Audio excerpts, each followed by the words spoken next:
Tudo começou aos poucos, quase que imperceptível. Foi aumentando gradativamente. Eu pregava e ninguém ouvia. Se bem que Isaías, o profeta, capítulo 53, versículo 1, já dizia a mesma coisa. Quem deu crédito à nossa pregação? Eu fui passear num shopping e lá encontrei um irmão. Eu o cumprimentei e percebi que ele reagiu de uma forma muito fria.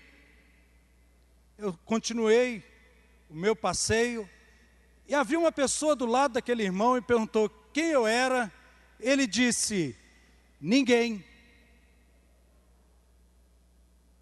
Eu ouvi aquela palavra e fiquei assim, puxa vida. Eu celebrei o casamento dele, eu o visitei quando enfermo, eu orei quando ele precisava de um apoio, e agora eu era ninguém para ele. Outro dia eu estava participando de uma festa, todos estavam conversando, decidi ir embora mais cedo, me despedir de todos e falei assim, até logo gente, até logo irmãos. E ninguém respondeu. Foi aí que eu comecei a perceber. Eu sou invisível. Eu sou invisível. E aquilo começou a me incomodar e eu lutando com a minha vontade de aparecer, de receber os aplausos. Até que um dia eu recebi um livro de presente. E esse livro continha uma dedicatória assim: com admiração por tudo de bom que você constrói e ninguém vê. Eu não havia entendido o porquê desse presente até ler essa dedicatória.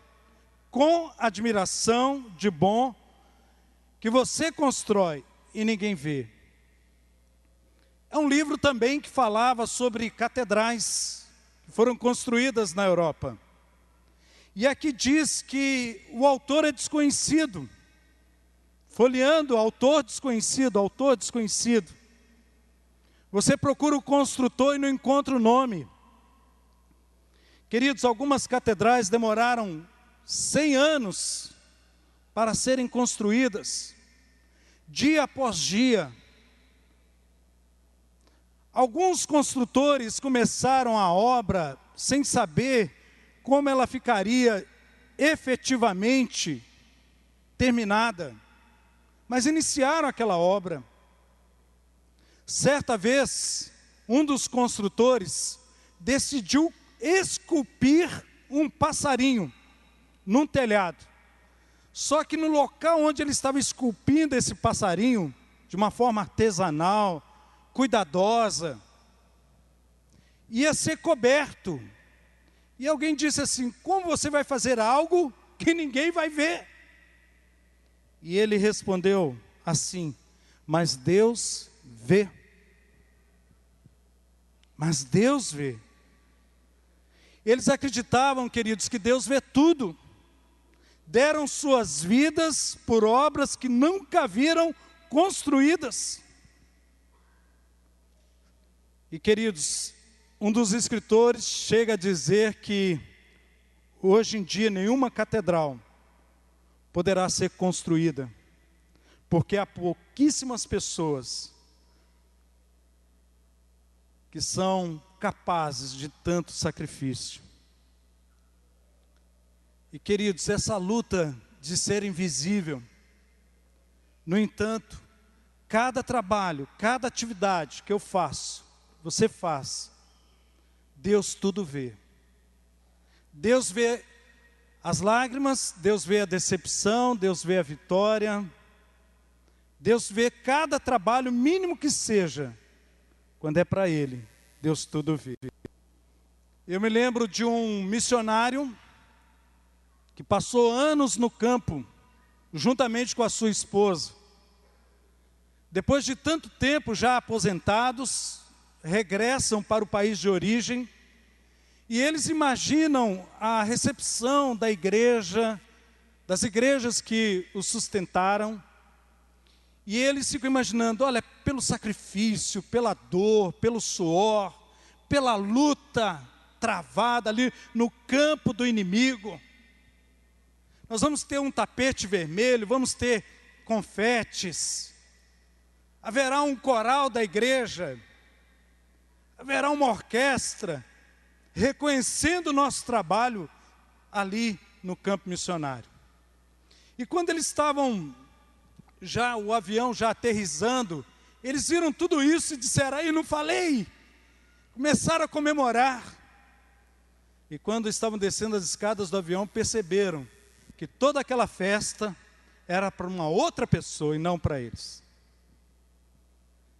E o casal de missionário ali triste, e até mesmo questionando com Deus e dizendo, Deus, mas nós nos doamos por amor à tua obra, que dê o reconhecimento, que dê pelo menos alguém para nos buscar no aeroporto. E queridos, a igreja tinha esquecido. E conta-se que aqueles 2 missionários, aquele casal de missionário, como se estivesse ouvindo de Deus, vocês não chegaram ao lar de vocês ainda. Porque quando vocês chegarem aqui, haverá sim um tapete vermelho. Tapete vermelho marcado pelo sangue do meu filho. E aqui vocês ouvirão todos os aplausos das milícias celestiais. Você não chegou na sua casa ainda. Queridos, nós estamos com um tema super interessante. Mas eu decidi nesta noite adaptar um vídeo que eu vi que me marcou muito. Mulher Invisível. E eu adaptei nesta noite, como introdução dessa mensagem, para falar de vida plena. Vida plena, queridos, é uma vida transbordante, uma vida de enchimento. Mas eu entendo pela palavra de Deus, queridos, que vida plena só é possível quando ela foi esvaziada, quando ela for crucificada. E eu gostaria de falar então sobre esse tema, vida plena. Vamos juntos transformar o mundo, juntos. E eu poderia citar vários homens e mulheres de Deus que passaram na história cristã. Charles Wesley, John Wesley, Jonathan Edwards, Spurgeon, vários, Billy Graham, Hudson Taylor, família Bagby. Mas, queridos, eu estava lendo recentemente a respeito de Jim Elliot. O rapaz rico, uma família rica nos Estados Unidos. E Deus começou a trabalhar tanto no coração desse rapaz, que ele estava tão cheio do Espírito Santo, tão pleno de Deus, que ele decidiu aceitar um desafio, um convite para ser missionário na floresta amazônica, no Equador. Ele havia sido um dos melhores alunos. As igrejas já pensavam na possibilidade de tê-lo como pastor, algumas como auxiliar, outras já como pastor, para gerenciar todo o trabalho eclesiástico. E Jim Elliot, quando disse para a sua família, quando disse para as pessoas que o conheciam, para as pessoas que estavam ali, ele disse, eu estou indo para o Equador, para a floresta amazônica. A palavra foi uma só: você é tolo. Você é tolo. E a resposta de Jim Elliot, eu tenho certeza que está no coração do pastor Mendes, do pastor Valdo, do pastor Genivaldo, de cada pastor da nossa convenção, da nossa associação. Que resposta! Não é tolo aquele que abre mão do que não pode reter, para ganhar o que não pode perder. Não é tolo aquele que abre mão do que não pode reter, para ganhar o que não pode perder. Jim Elliot foi então para o Equador. Na sua biografia diz que em 8 de janeiro de 1956, 5 anos depois da organização da nossa igreja, Jim Elliot, procurando contato com aquela tribo, naquela época se chamava Aucas, ele procurou um contato mais direto, pensava que já era o momento, juntamente com mais 3 missionários, e os 4 foram mortos,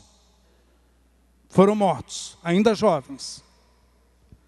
As esposas decidiram continuar a obra missionária dos seus esposos.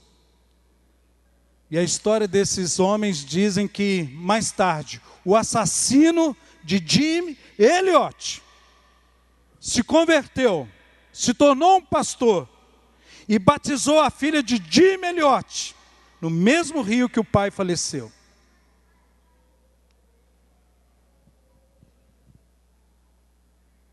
Queridos, em primeiro lugar, vida plena. Vamos transformar o mundo juntos? Presta atenção. Não é uma concepção perfeccionista. Daquela obedece e viverás. Não é legalismo. Não é imposição. Você precisa ter vida plena. Você precisa transformar o mundo. Tem que andar junto. Como se fosse uma obediência apenas. O legalismo, querido, nos leva a fiscalizar as pessoas, olhar quem está com vida plena, quem não está, quem está transformando o mundo, quem não está, quem está andando junto e quem não está. Então, vida plena, queridos, não é uma concepção perfeccionista. É mais do que isso. As pessoas acreditam que o cristianismo é legalismo, mas vai mais do que isso. Exige mais do que isso. Vida plena, vamos transformar o mundo juntos. Não é um ideal inatingível. Alguns amolecem na fé. Alguns passam pela hipotermia espiritual. Porque acreditam que viver o cristão, ser pleno de Deus, as exigências do reino são demais. É um ideal inatingível, principalmente no mundo de hoje. Eu tenho dito, queridos, que a nossa geração tem vivido na época mais difícil até agora de se viver o verdadeiro evangelho. As pessoas dizem, é impossível praticar. Terceiro lugar, vida plena, vamos transformar o mundo, não é apenas uma ética de emergência. Jesus voltará. Vamos reunir todas as forças e vamos para um embate. É chamado de escatologia consequente, leis de exceção, leis de guerra, válidas somente para os tempos difíceis. Nós estamos vivendo o Apocalipse, agora vamos nos juntar, vamos em frente. Vida plena, vamos transformar o mundo juntos, é mais do que essa visão. Queridos, vida plena, quarto e último lugar, vamos transformar o mundo juntos, é a única alternativa para quem teve o encontro verdadeiro com Jesus. É a graça de Deus, somente a partir da grandeza do dom divino, é que se pode entender a exigência de Jesus de amar quem te odeia, de caminhar mais outra milha. Queridos, nós precisamos passar por uma conversão total. E eu digo, queridos, que há uma luta dentro de mim, dos holofotes, de ser paparicado. Só que a Bíblia fala de crucificar o nosso eu, Gálatas 2:20 diz assim: já estou crucificado com Cristo, e vivo não mais eu. Eu tenho dito isso a cada momento na minha vida. Quantas decisões eu tomo e passo vergonha por sonhar demais, por acreditar demais. Mas eu tenho dito: Senhor, eu estou disposto a passar qualquer tipo de vergonha, por causa do Teu nome, para a Tua glória. Mas Cristo vive em mim, não vivo, e vivo não mais eu, mas Cristo vive em mim. E a vida que agora vivo na carne, vivo-a na fé do Filho de Deus, o qual me amou e se entregou a si mesmo por mim.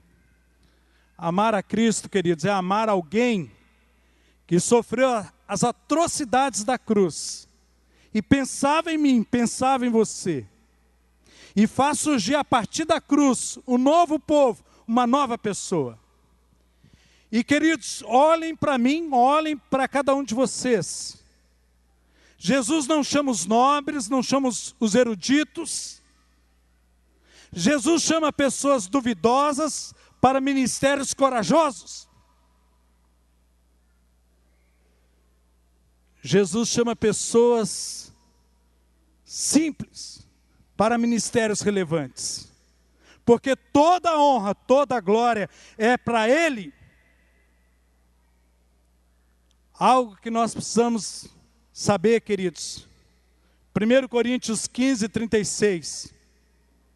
O apóstolo Paulo vai dizer assim: seu tolo, ele está falando para mim. Você é um tolo, Gilberto.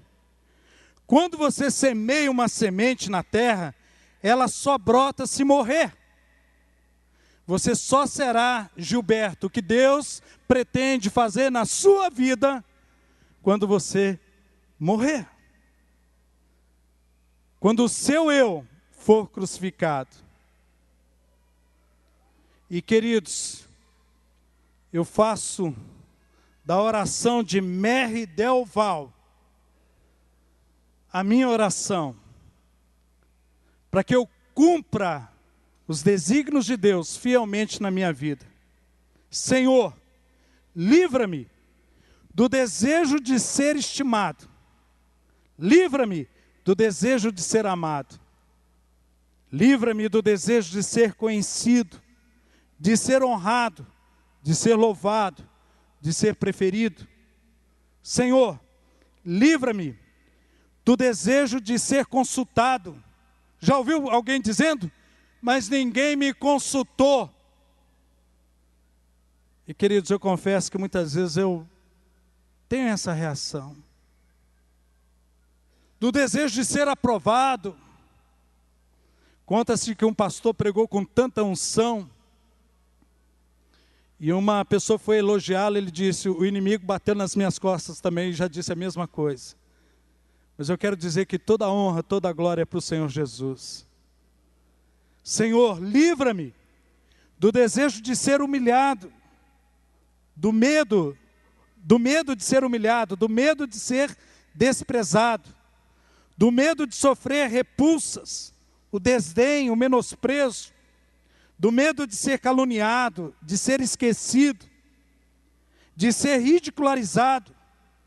E Carmona, me permita aqui uma brincadeira, você esqueceu meu nome, mas dá esse branco. E queridos, o nome que menos importa é o meu, o seu. Que o nome que não seja esquecido seja o nome do Senhor Jesus. Do medo de ser ridicularizado, de ser infamado. Sabe aquele pastor Gilberto? Cuidado.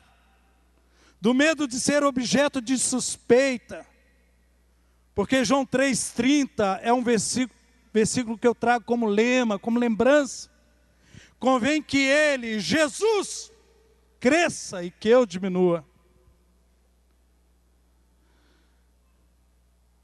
Queridos, Agostinho disse certa vez no seu livro Confissões que Deus nos criou com uma alma que anseia tanto por Ele, que tem tanta fome dEle, tem tanta sede de Deus, que ela só encontra a paz quando repousa em Cristo. Pregadores virando séculos tem dito que há um vazio dentro de nós, que só pode ser preenchido por Jesus. Billy Graham, certa vez, disse o seguinte: eu nunca vi uma pessoa se arrepender porque entregou a sua vida completamente a Jesus. E cristianismo, evangelho, queridos, é mais do que uma opção, é renúncia. Muitas vezes nós vamos passar por privações, muitas vezes é o que você está passando, muitas vezes você vai passar pelo desprezo, mas que o Senhor veja o seu coração. Eu tenho dito que nós só conhecemos o caráter das pessoas, é quando as coisas estão difíceis. Que o seu caráter seja como o de Cristo, porque o que mais importa é que você viva para a glória dele. E o que mais Deus vai trabalhar na sua vida e na minha vida é no nosso caráter. Por isso que eu convido, vamos ter vida plena, queridos. Vamos marcar a história dessa geração. Eu me sinto tão agraciado por viver na mesma geração que você. Eu tenho certeza que Deus poderia ter colocado no meio de nós o apóstolo Paulo, grandes homens e mulheres de Deus do passado, mas Ele decidiu colocar você nessa geração. E eu tenho certeza que quando nós tomarmos essa posição, vida plena, vamos transformar o mundo juntos, nós vamos criar, sim, nesse estado, nesse país, nessa região, na cidade de São Vicente, um tsunami espiritual. Um falso profeta recentemente na nossa cidade trouxe grande confusão, visitou as igrejas, nos chamou também, disse: pastor, saia imediatamente de São Vicente, porque dentro de um mês ela será varrida por um tsunami. E eu me lembro que numa reunião de pastores, um dos pastores chamaram aquele grupo, aquelas pessoas chamaram pastores de todas as denominações. Era algo importante a ser dito, segundo eles. E eu me lembro que um pastor aqui de Santos, não da nossa convenção, disse assim, se levantou, pediu a palavra e disse o seguinte: eu fui chamado para ganhar a cidade de Santos para Jesus.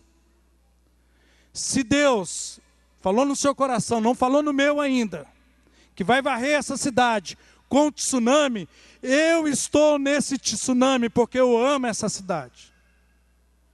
E ele completou a fala dele dizendo o seguinte: só que lá no passado, quando um profeta não profetizava e não cumpria, ele era apedrejado. Eu quero uma pedra. Ele falou bem firme, bem duro.